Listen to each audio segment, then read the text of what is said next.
दाई दीदी बहनी मन तुहर क्षेत्र क्रमांक 8 से श्रीमती मीरा धर्म जोल्हेला छाता छाप में भारी बहुमत से विजयी बनावा।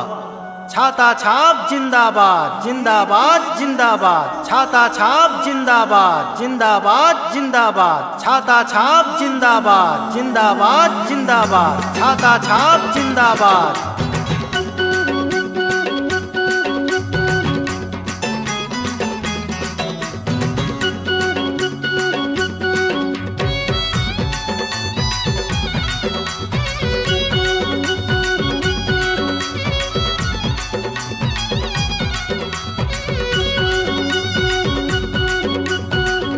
वोट दिहागा भैया वोट दिहाना,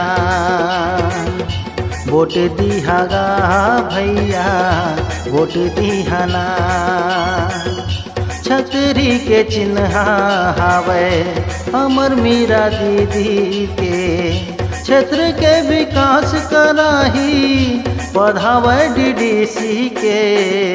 वोट दिहाना भैया वोट दिहाना, वोट दिहागा भैया वोट दिहाना।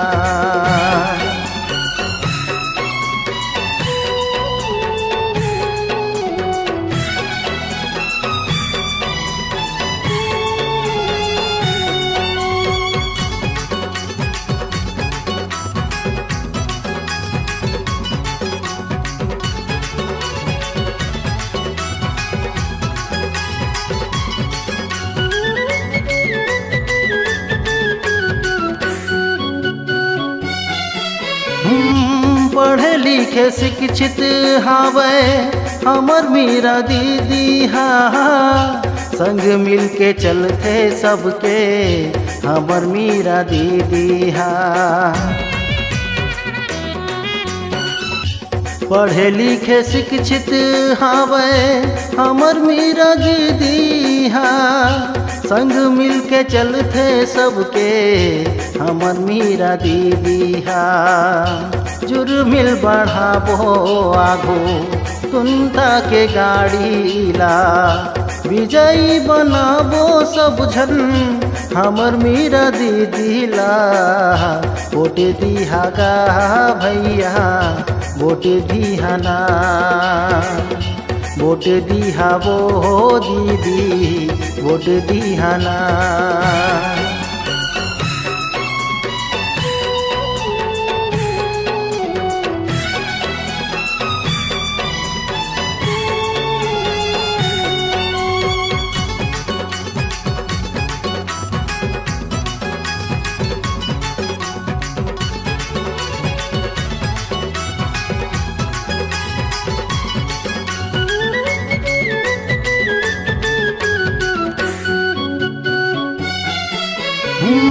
संग मिल के चलते सबके सुख दुख के साथी है। लखा के रहोइया हावे सबके चिन्हारी है। संग मिल के चलते सबके सुख दुख के साथी है। लखा के रहोइया हावे सबके चिन्हारी है। सुनो संगी साथी जम्मो लइका सियान जी, बेटी तू हर हावे थोकुन दे दिहा धियान जी। वोट दिहागा भैया वोट दिहाना, छतरी के छाप माँ वोट दिहाना।